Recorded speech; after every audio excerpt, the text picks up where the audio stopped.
Charlie Kirk claims Ohio derailment is proof of a war on white people. The far-right youth leader claimed he's been warning about the crusade against white people for years. Fox News has echoed similar sentiments on the airwaves, reporting coming from the Daily Beast. And here's more of Charlie's take, unfortunately.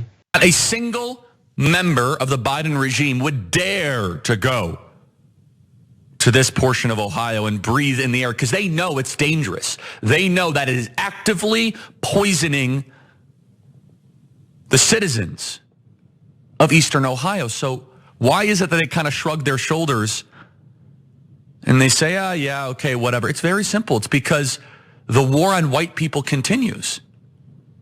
Why would you care for the white working class voters in Eastern Ohio? You haven't cared about them and other reasons or other portions, and I will prove it to you.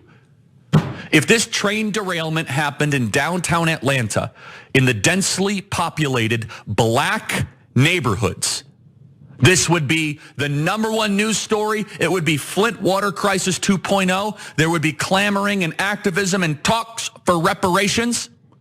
God, this man he's an embarrassment. Really. Let's talk about this. See, I actually went to East Palestine. Had some conversations with people, listened to what they had to say. Had he not racialized this in the way that he did, there's some points that he's making that I could agree with. Because you know what? The Biden administration should have went there. President Biden himself should have went there, but he didn't.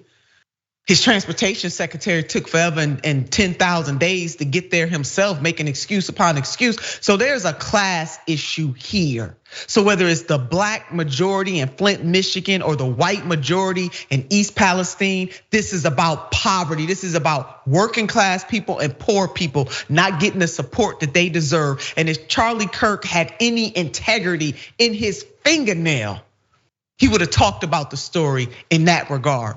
I have talked about the story in that regard. They just throw poor people to the side of the road. But you know what? Environmental racism, to the likes that we saw in East Palestine, Mayor, happens disproportionately in black communities, in brown communities, and then by extension in poor communities. But this dude has no integrity, so he would not say that. Yeah, I mean, and also his message is not to let poor white people believe that they are there for them. This is a method to just divide. His method is simply to divide and create chaos. Kirk is a jerk, and that's, if I was a rapper, I would use it in a line. But let's be clear. We all know that environmental racism has always negatively impacted black people more than any others in this country. And we, like you said, everybody on the progressive side was screaming about what was going on in East Palestine. He said nothing about his party's willingness to defund or shut down unions trying to organize. And that too is the problem of East Palestine, but we're not talking about that. That train derailment had the correct amount of safety watchers on that train, people, union workers on that train, it's less likely that it would have crashed. So let's not even get into this, all the political hyperbole that he's doing here, which makes no sense at all other than for him trying to get clicks and likes.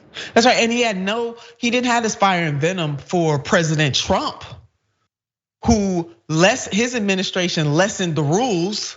Part of it happened under President Obama. It was carried out and carried on and made worse by President Donald J. Trump. But where's his fire? Where's his heat? Where's his venom for President Trump?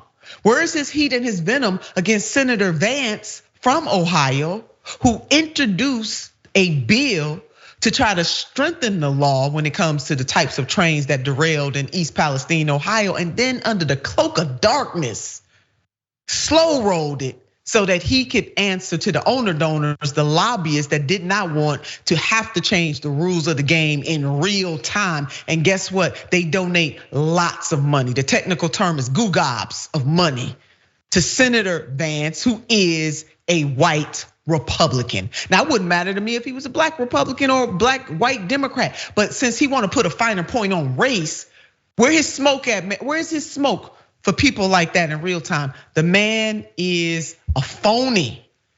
And I need these Republicans to understand this. So everything is a war on white people, according to Charlie Kirk, and yet black people aren't allowed to voice their opinions, talk about our concerns as a community, talk about the problems that black people continue to face even in this 21st century. Now, according to a preliminary report from the Center for the Study of Hate and Extremism at California State University in San Bernardino, hate crimes increased by 44% in 2021. More alarming, the Anti-Defamation League reported a 22% drop in hate crimes reporting from law enforcement agencies over the same period. This is a growing threat that we cannot afford to ignore. This is coming from the State of Black America's annual report, the National Urban League. And despite some advancements in economic and health sectors, the gap between African Americans and white students have widened in education, in social justice, and civic participation since the inception of the index in 2005. The State of Black America's annual report released by the National Urban League reveals bleak findings. According to this year's equity index or equality index, Black Americans only receive 73.9% of the same opportunities as their white counterparts. So again, if Charlie Kirk wanted to be genuine in his conversation, he would.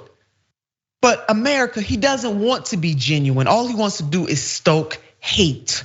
Do not believe a word that comes out of this man's mouth because he is not genuine at all. He's a dealer of hate. He gets clicks by selling hate. He gets paid by selling and promoting hate. And that's all he cares about, his clicks and his pay. He don't have any real solutions to help people in this country, be they black, white, or otherwise. He is a joke. Mayor, I think you called him a jerk. He all of that, all of the above. We ain't got no time for this foolishness with Charlie Kirk. Y'all don't believe this hype. Don't believe it.